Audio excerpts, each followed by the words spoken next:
Mulai. Assalamualaikum warahmatullahi wabarakatuh. Nama saya Bayu Maulana dari Teknik Informatika angkatan 2019. Di sini saya akan mempresentasikan hasil makalah saya dengan judul Polimorfisme menggunakan C++. Yang pertama, definisi polimorfisme. Polimorfisme berasal dari bahasa Yunani yang berarti banyak bentuk. Dalam PBO, konsep ini memungkinkan digunakannya suatu interface yang sama untuk memerintah objek agar melakukan aksi atau tindakan yang mungkin secara prinsip sama namun secara proses berbeda.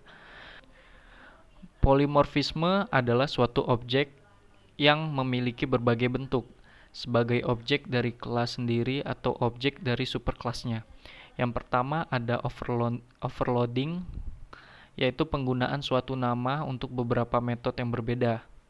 Yang kedua ada overriding, yaitu terjadi ketika deklarasi metode superkelas dengan nama dan parameter yang sama dengan metode dari superkelasnya. Selanjutnya ada keuntungan menggunakan polimorfisme.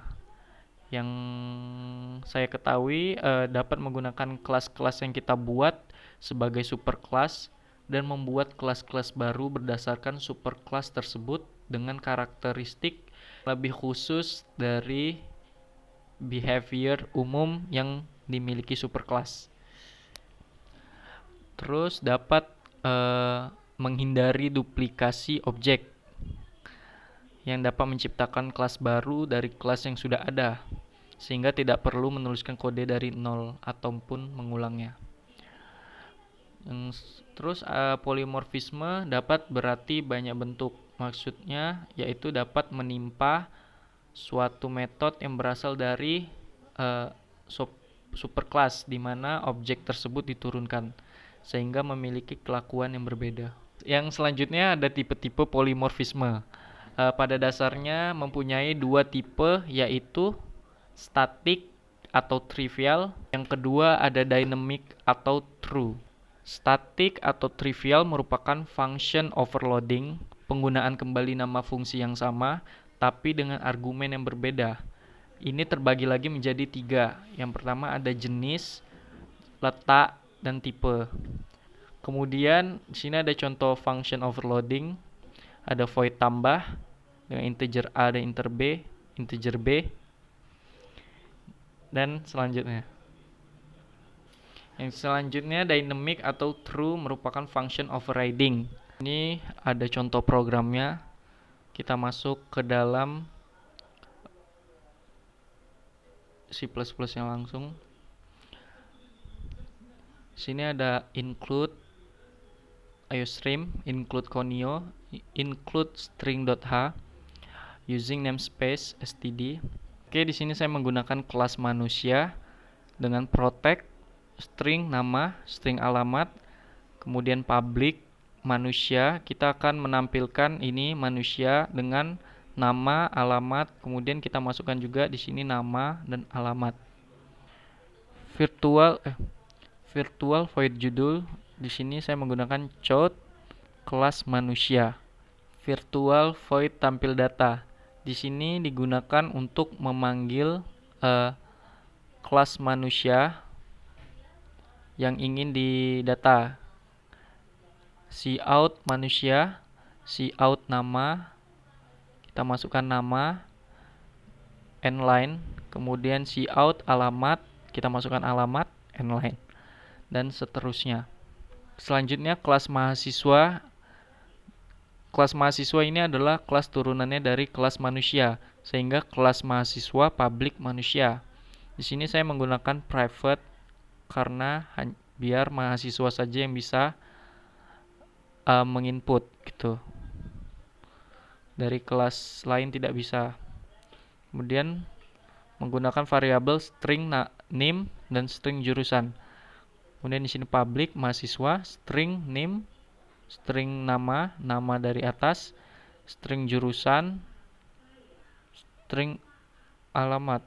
Di sini public, kemudian mahasiswa, string name, string nama, string jurusan, string alamat, manusia, nama, alamat, ditambah name, jurusan, terus ada void judulnya, kelas mahasiswa. Void tampil data untuk menampilkan isi dari kelas mahasiswa. Sini ada mahasiswa, NIM, nama, jurusan, alamat. Kita inputkan semua. Kemudian kelas pegawai sama. Ini adalah turunan dari kelas mahasiswa, kelas manusia. Saya menggunakan private juga agar pegawai saja yang bisa menginput. Kemudian ada public pegawai, string NIP, string nama, string alamat, dan jabatan. Kemudian kita masukkan juga manusia, nama, alamat, NIM, jabatan. Kemudian ada void judul, cout kelas pegawai, void tampil data, cout pegawai, NIM, nama, alamat, jabatan. Kita inputkan. Kemudian di sini kemudian integer main, manusia dengan kita inisialkan main 1. Kita di sini tulis langsung kita inputkannya di sini saja. Fajar, Malang, kemudian mahasiswa. Kita bikin inisial MHS 1 dengan inputan 2013810710 Fajar Jati, Teknik Informatika Jakarta.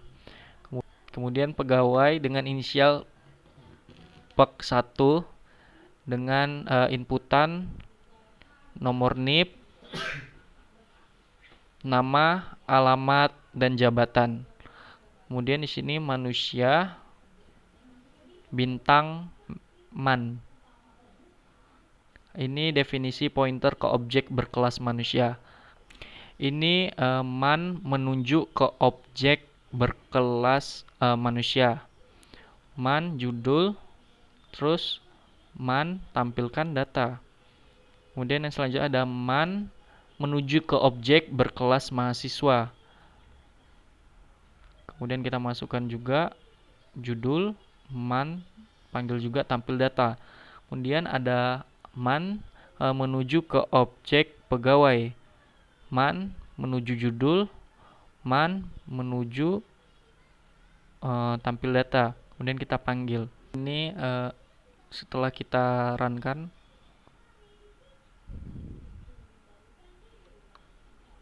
sini ada kelas manusia dengan nama Fajar dengan alamat Malang. Kemudian ada kelas mahasiswa dengan NIM 2013811070 dengan nama Fajar Jati, jurusan Teknik Informatika, alamat Jakarta, kelas pegawai